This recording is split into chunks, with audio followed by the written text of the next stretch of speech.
بسم اللہ الرحمن الرحیم۔ السلام علیکم، میں ہوں شراز خان۔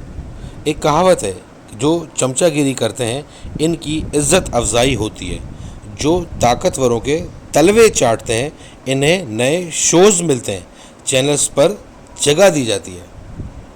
فرحان ملک صاحب کو ایک مرتبہ پھر FIA نے اپنی تحویل میں لے لیا۔ کبھی سوچیں جنہوں نے سچ کو دبایا ان کے پروگرام کیوں چلتے ہیں؟ یہ چمچے تنقید نہیں کرتے بلکہ تعریفوں کے پل باندھتے ہیں۔ ان کے لیے انعامات ہیں، بڑے معاہدے ہیں، شہرت ہے اور تحفظ بھی ہے۔ میڈیا کا جو گند ہے وہ سارا کا سارا آپ کو PTV پر نظر آئے گا۔ پاکستان کے سب سے بہترین صحافی فرحان ملک صاحب، جن کو سب ہی تقریباً جتنے سینئر صحافی ہیں وہ ان کو استاد مانتے ہیں، فرحان ملک صاحب کو حق کا علم بلند کرنے پر گرفتار کر لیا گیا ہے۔ ہونا تو یہ چاہیے تھا کہ سرکاری ٹی وی کو فرحان ملک صاحب کے حوالے کرتے تو وہ اس کو سما چینل کی طرح ایک بہترین چینل بنا دیتے۔ فرحان ملک صاحب وہ شخص ہیں کہ جنہوں نے جب وہ ڈائریکٹر نیوز بنے سما کے تو سما نیوز اس وقت 10ویں نمبر پہ تھا اور اس کو پہلے نمبر پہ لے آئے۔ اسی طرح ڈیجیٹل پلیٹ فارم سما چھوڑنے کے بعد انہوں نے لانچ کیا رفتار کے نام سے۔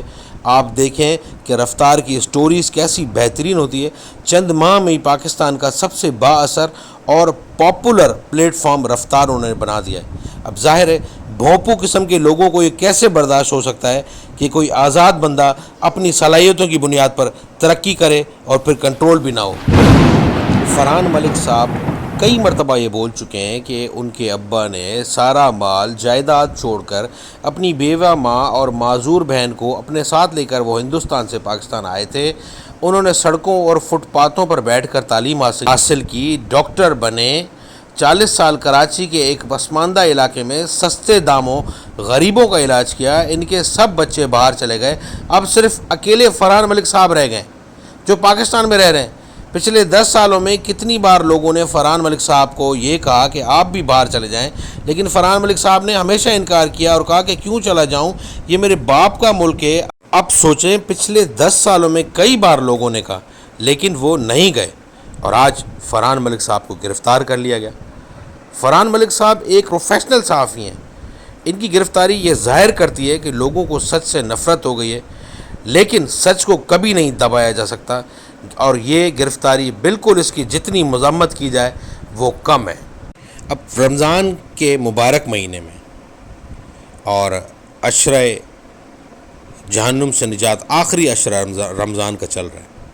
اب اس میں دیکھیں فرحان ملک صاحب کو لے گئے اور کچھ نہیں بتایا جا رہا کہ کیوں لے کر گئے۔ آج انہیں بتایا گیا کہ 6 گھنٹے ان کو وہاں بٹھایا گیا اور 6 گھنٹے بعد ان کو گرفتار کر لیا گیا کہ وہ گرفتار ہو گئے۔ طارق متین صاحب، رفتار کی ٹیم اور سینئر کرائم صحافی ہیں فہیم صدیقی صاحب، جو FIR کے نام سے پروگرام کرتے تھے، اب اپنا YouTube چینل چلاتے ہیں، انہوں نے احتجاج ریکارڈ کیا ہے FIA کے دفتر کے باہر کھڑے ہو گئے، لیکن کچھ پتہ نہیں چل رہا۔ دیکھتے ہیں اب کیا ہوتا ہے۔ ہم آپ کو اپڈیٹ کرتے رہیں گے۔ اپنا خیال رکھیے گا۔ اللہ حافظ۔